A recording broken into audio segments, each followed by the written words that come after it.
আসসালামু আলাইকুম ওয়া রাহমাতুল্লাহ। প্রিয় দর্শক, পবিত্র তাহাজ্জুদ নামাজ আদায় করতে না পারলে ওই রাত্রিতে যদি আপনি ৩ বার এই দোয়াটি পাঠ করতে পারেন, আল্লাহ রাব্বুল আলামিন ১০,০০০ রাকাত তাহাজ্জুদ নামাজ পড়ার সওয়াব তিনি আপনার আমলনামার মধ্যে দিয়ে দিবেন। সুবহানাল্লাহ। শুধু তাই নয়, সারা জীবনে আপনি যত রাকাত নামাজ মিস করেছেন সমস্ত নামাজের গুনাহ আল্লাহ তাআলা মাফ করে দিবেন। আপনি আপনার জীবনে শয়তানের ওয়াসওয়াসার মধ্যে পড়ে জিনার গুনাহ করেছেন, খারাপ গুনাহের মধ্যে লিপ্ত হয়েছেন, জেনে না বুঝে জুলুম অত্যাচার করেছেন, অনেক গুনাহের মধ্যে আপনি লিপ্ত হয়েছেন। তাহাজ্জুদ নামাজের পূর্বে তাহাজ্জুদ নামাজ আদায় করতে না পারলে পবিত্র এশার নামাজের পরে বেতের নামাজের পূর্বে যদি আপনি এই আমলটি করতে পারেন, আল্লাহ রাব্বুল আলামিন তিনি আপনার জিন্দেগির সমস্ত গুনাহগাতা মাফ করে দিবেন। জেনে না বুঝে ইচ্ছাকৃত অনিচ্ছাকৃত জানা অজানা যত গুনাহ করেছেন সমস্ত গুনাহ আল্লাহ রাব্বুল আলামিন মাফ করে দিবেন। শুধু তাই নয়, আল্লাহ রাব্বুল আলামিন তিনি আপনার উপর সন্তুষ্ট হয়ে যাবেন। নবীজি সাল্লাল্লাহু আলাইহি ওয়াসাল্লাম বলেন, যে ব্যক্তির উপরে কিনা আল্লাহ রাব্বুল আলামিন সন্তুষ্ট হয়ে যাবেন, ওই ব্যক্তি মৃত্যুবরণ করার পরে আল্লাহ রাব্বুল আলামিন ওই ব্যক্তির উপর জান্নাতকে ওয়াজিব করে দিবেন। সুবহানাল্লাহ। তাই অবশ্যই আপনারা আজকের ভিডিওতে বলা এই আমলটি কোনোভাবেই মিস করবেন না। যারা তাহাজ্জুদ পড়তে পারেন না তারা এশার নামাজের পরে যদি আপনারা এই আমলটি করেন, আর শুক্রবার আসরের নামাজের পরে আপনি যদি এই আমলটি করেন, ৮০ বছরের সমস্ত গুনাহ আল্লাহ রাব্বুল আলামিন মাফ করে দিবেন। দর্শক, আপনি যত বড় গুনাহি করেন না কেন, কবিরা সগীরা সকল গুনাহ কিন্তু আল্লাহ তাআলা মাফ করে দিতে পারেন। শুধু আমাদেরকে একটিবার হাত তুলে বলতে হবে যে, হে আল্লাহ, তুমি আমাকে মাফ করে দাও। আল্লাহ তাআলার কাছে ক্ষমা না চাইলে, তওবা ইস্তেগফার না করলে আপনার গুনাহ কিন্তু মাফ হবে না। কারণ তিনি হচ্ছেন দয়াময়, তিনি হচ্ছেন গাফফার, তিনি হচ্ছেন রহমানুর রহিম। এখন প্রশ্ন হচ্ছে, আপনি কোন আমলটি করবেন? যে আমলটি করলে তাহাজ্জুদ নামাজ পড়া ছাড়াও আল্লাহ রাব্বুল আলামিন তিনি আপনাদের নেকি ধারা ভরপুর করে দিবেন এবং তাহাজ্জুদ নামাজ পড়ার সমপরিমাণ সওয়াব আপনাদের আমলনামায় দান করবেন। সুবহানাল্লাহ। নবীজি সাল্লাল্লাহু আলাইহি ওয়াসাল্লাম বলেন, যে ব্যক্তি পবিত্র এশার নামাজ জামাতের সাথে আদায় করলো, ওই ব্যক্তির জন্য মধ্যরাত পর্যন্ত নফল ইবাদত করার সমপরিমাণ সওয়াব তার আমলনামায় দেওয়া হয়। সুবহানাল্লাহ। অর্থাৎ এশার নামাজ জামাতে পড়লেও মধ্যরাত পর্যন্ত জাগ্রত থেকে যদি নামাজ আদায় করত, তত পরিমাণ সওয়াব তার আমলনামায় আল্লাহ তাআলা দিয়ে দিবেন। আর যে ব্যক্তি পবিত্র ফজরের নামাজ জামাতের সাথে আদায় করলো, ওই ব্যক্তির জন্য সারা রাত ধরে নফল ইবাদত করার সওয়াব, তাহাজ্জুদ নামাজ পড়ার সওয়াব আল্লাহ তাআলা তার আমলনামার মধ্যে দিয়ে দিবেন। সুবহানাল্লাহ। আশা করি প্রিয় দর্শক বুঝতে পেরেছেন। প্রিয় দর্শক, কোনোভাবেই আপনারা এই আমলটি মিস করবেন না। এশার নামাজ কখনোই মিস করবেন না এবং পবিত্র ফজরের নামাজ কখনোই মিস করবেন না। এবং পবিত্র এশার নামাজের পর এবং ফজরের নামাজের পর এই দোয়াটি মাত্র ৩ বার পড়বেন। ৩ বার পড়তে দেরি মহান রব্বুল আলামিন তিনি আপনার উপর সন্তুষ্ট হয়ে যাবেন। সুবহানাল্লাহ। আর সেই দোয়াটি হলো, রাদিতু বিল্লাহি রাব্বাও ওয়া বিল ইসলামি দিনাও ওয়া বি মুহাম্মাদিন নাবিয়্যা ওয়া রাসূলা সাল্লাল্লাহু আলাইহি ওয়াসাল্লাম। দোয়াটি আমি আবার বলছি, রাদিতু বিল্লাহি রাব্বাও ওয়া বিল ইসলামি দিনাও ওয়া বি মুহাম্মাদিন নাবিয়্যা ওয়া রাসূলা সাল্লাল্লাহু আলাইহি ওয়াসাল্লাম। এই দোয়াটি ৩ বার পড়বেন। এই দোয়াটি নিয়ে এবং এই দোয়াটির ফজিলত সম্পর্কে আমি আমার অনেক ভিডিওতে আগে বলেছি এবং যেভাবে নিয়ম বলে দিয়েছি আপনারা এটি ৩ বার পড়বেন।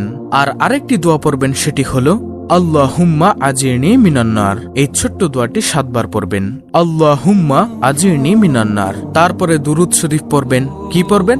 দুরুদ শরীফ পড়বেন নবীজির উপর।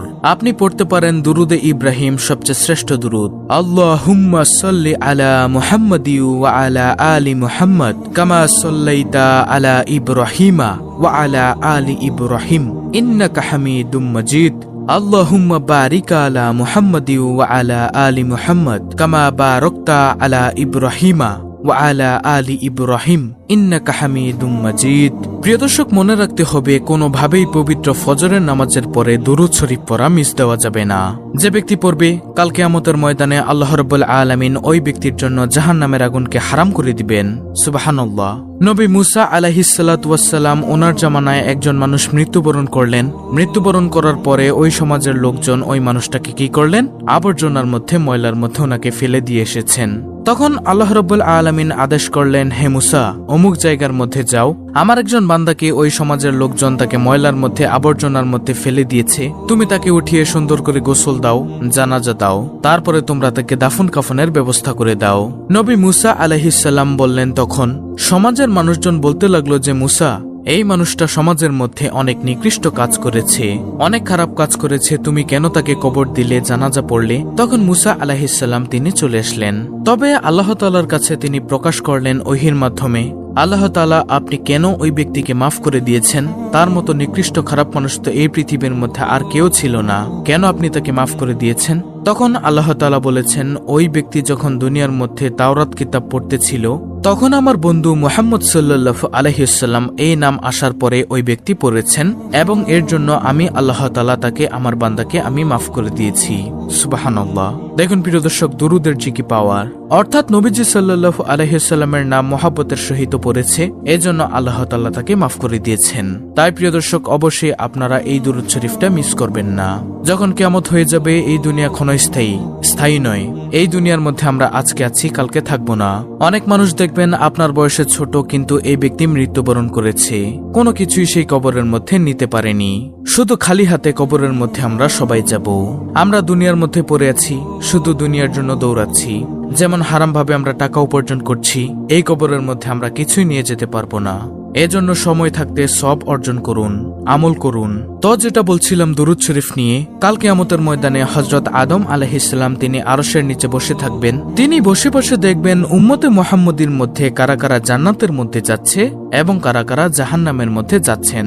ইতিমধ্যে তিনি দেখবেন যে একজন উম্মতে মুহাম্মদীকে জাহান্নামের ফেরেশতারা টেনে টেনে জাহান্নামের মধ্যে নিয়ে যাচ্ছে। তখন আদম আলাইহিস সালাতু ওয়াস সালাম আমাদের প্রাণপ্রিয় নবীজি মুহাম্মদ সাল্লাল্লাহু আলাইহি ওয়াসাল্লামকে ডেকে ডেকে বলবেন, ও আহমদ, আপনার একজন উম্মতকে জাহান্নামের ফেরেশতারা টেনে টেনে জাহান্নামের মধ্যে নিয়ে যাচ্ছে। তখন নবীজি ওই ফেরেশতাদেরকে তিনি থামাবেন। ফেরেশতারা বলবে, হে আল্লাহর রাসূল সাল্লাল্লাহু আলাইহি ওয়াসাল্লাম, আমরা আল্লাহ তাআলার নির্দেশে এই লোকটাকে আমরা জাহান্নামের মধ্যে নিয়ে যাব।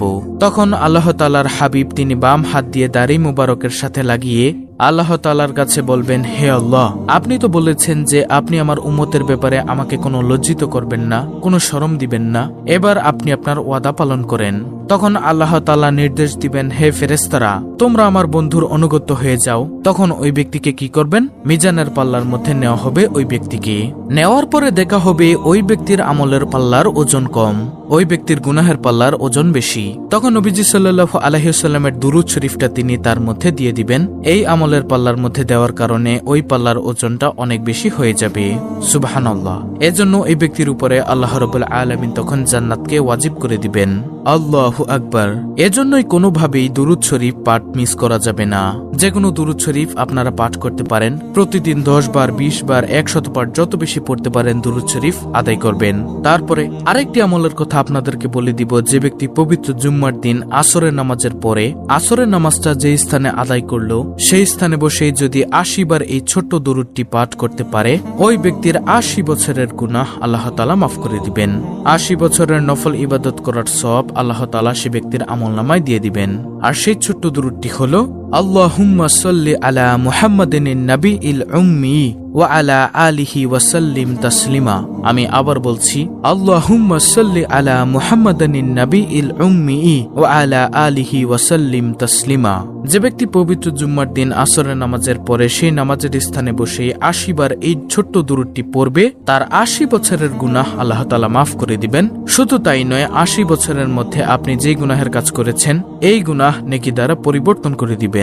সুবহানাল্লাহ। প্রিয় দর্শক, তাই যদি আমরা গুনাহ মাফ করাতে চাই, অবশ্যই আজকের ভিডিওতে বলা এই আমলগুলো আমরা করার চেষ্টা করব ইনশাআল্লাহ। তো এই ছিল আমাদের আজকের ভিডিও। ভিডিওটি ভালো লাগলে অবশ্যই চ্যানেলটিকে সাবস্ক্রাইব করে পাশে থাকা বেল বাটন অল বাজিয়ে দিবেন। ভিডিওটিতে একটি লাইক দিবেন এবং কমেন্টে আমিন লিখবেন এবং অন্য মুসলিম ভাই বোনদের কাছে ভিডিওটি শেয়ার করে দিবেন, যেন তারাও দেখে শিখে এই আমলটি করতে পারে। আল্লাহ রাব্বুল আলামিন আমাদের সকলকে ভিডিওতে বলা এই আমলগুলো করার তৌফিক দান করুন। আমিন।